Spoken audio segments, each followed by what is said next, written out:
Shalom, selamat pagi Bapak, Ibu, dan saudara-saudara yang terkasih di dalam nama Yesus Kristus.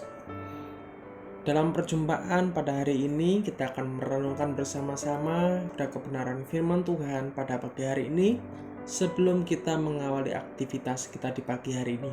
Sebelum itu, mari kita berdoa.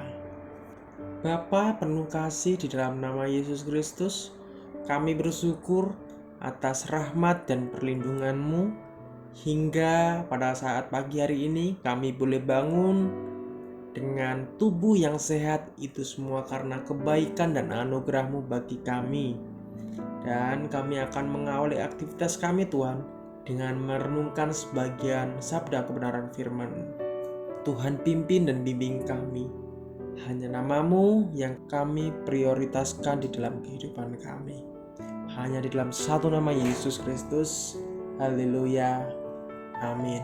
Bapak, Ibu, dan saudara-saudara yang terkasih, tema renungan di pagi hari ini bertema pelajaran dari kehidupan Samuel yang terambil di dalam kitab 1 Samuel 1 ayat yang ke-11. Samuel yang namanya mengandung arti didengar Allah dipersembahkan kepada Allah oleh ibunya Hana sesuai sumpah yang ia buat sebelum anaknya lahir di dalam 1 Samuel 1 ayat yang ke-11. Sebelumnya Hana mandul dan berdoa sedemikian seriusnya supaya dikaruniai anak, sehingga Imam Eli mengira wanita itu mabuk di dalam 1 Samuel 1 ayat yang ke-14. Allah mengabulkan doa Hana dan sesuai janjinya Hana mendedikasikan Samuel kepada Tuhan.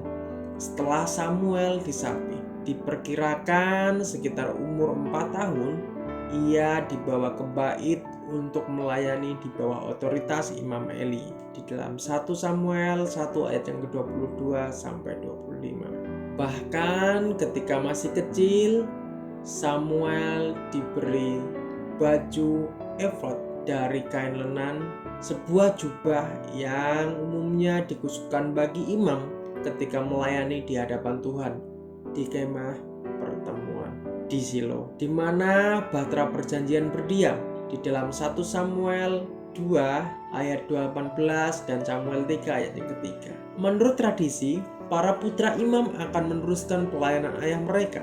Namun Hofni dan Pinehas, kedua putra Eli, tidak bermoral dan menghina persembahan pada Tuhan secara bersamaan. Samuel tumbuh semakin besar dan semakin disukai, baik di hadapan Tuhan maupun di hadapan manusia.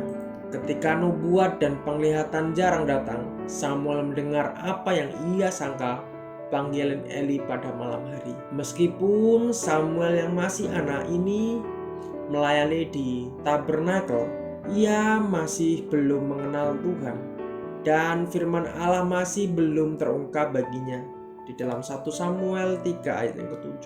Ketiga kali pertama Tuhan memanggil Samuel, anak itu memberi respon kepada Eli.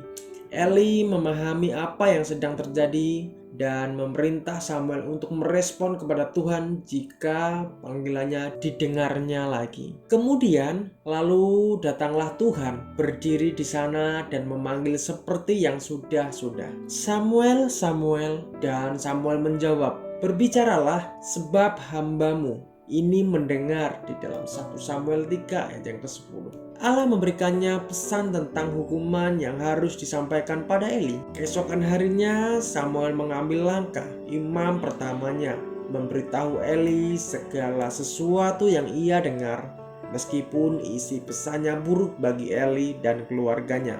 Eli menerimanya. Kredibilitas Samuel sebagai nabi menyebar ke seluruh Israel, dan Allah berlanjut mengungkapkan firman-Nya kepada umatnya melalui Samuel di dalam 1 Samuel 3 ayat yang ke-20 sampai 21. Di kemudian waktu, Saul, seorang dari suku Benyamin, diurapi Samuel sebagai raja pertama Israel di dalam 1 Samuel 10 ayat yang ke-1. Samuel meminta Allah sebuah tanda yang dapat ditunjukkan pada Israel bahwa menggantikan raja sejati mereka. Allah dengan raja duniawi merupakan hal yang salah. Setelah beberapa waktu, Samuel mendengar bahwa Saul telah ditolak Allah sebagai pemimpin umatnya karena telah melakukan pelanggaran. Samuel menghimbau Saul bahwa Allah telah memutuskan mencari pengganti Saul.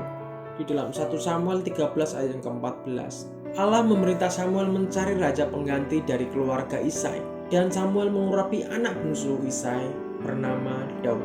Di dalam 1 Samuel 16 ayat yang ke-13, Samuel meninggal sebelum Daud dinobatkan sebagai raja, dan seluruh orang Israel berkumpul meratapi dia dan menguburkan dia. Di dalam 1 Samuel 25 ayat yang ke-1. Kemudian Samuel sangat kritis dalam sejarah Israel.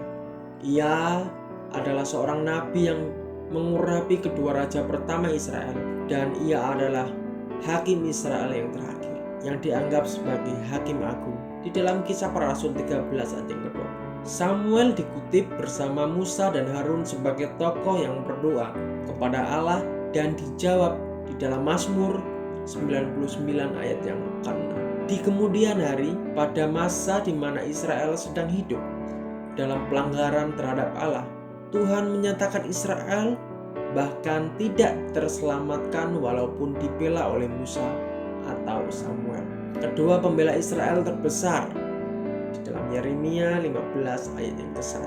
Ungkapan ini mengungkapkan banyak tentang kuasa doa Samuel dan betapa kecilnya dosa Israel di zaman Yeremia.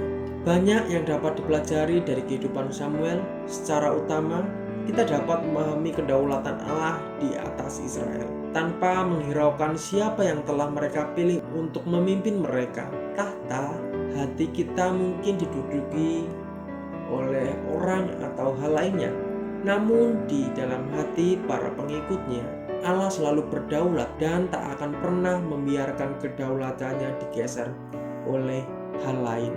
Meskipun Samuel ragu tentang keinginan bangsa Israel mengangkat seorang raja, ia lebih mengutamakan berdoa pada Allah dan mentaati keputusan Allah. Dalam 1 Samuel 8 ayat 6 sampai yang ke-7.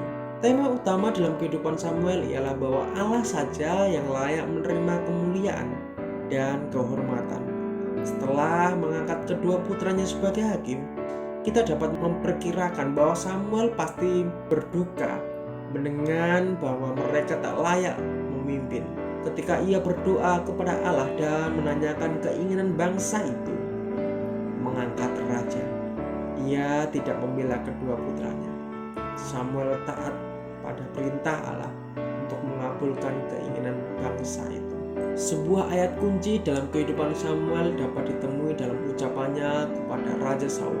Apakah Tuhan itu berkenan kepada korban bakaran dan korban sembelihan sama seperti kepada mendengarkan suara Tuhan? Sesungguhnya mendengarkan lebih baik daripada korban sembelihan, memperhatikan lebih baik daripada lemak domba-domba jantan. Di dalam 1 Samuel 15 ayat yang ke-22. Ketaatan kepada firman Allah haruslah menjadi prioritas utama kita. Amin. Mari kita bersatu di dalam doa. Kami bersyukur ya Bapa atas perenungan firman-Mu pada hari ini. Kami boleh mempelajari dari kehidupan Samuel, betapa taatnya Samuel kepadamu. Dan kami mau juga seperti Samuel Tuhan, yang selalu taat dan mendengarkan sabda kebenaran firman. Kami mau sungguh-sungguh lagi Tuhan di hadapan-Mu, sehingga Engkau dapati kami setia. Terima kasih untuk kasih setia. Hanya di dalam satu nama Yesus Kristus kami mau mengawali aktivitas kami. Tuhan bimbing, Tuhan tuntun, sertai kami. Haleluya. Amin. Salam, selamat pagi, selamat beraktivitas.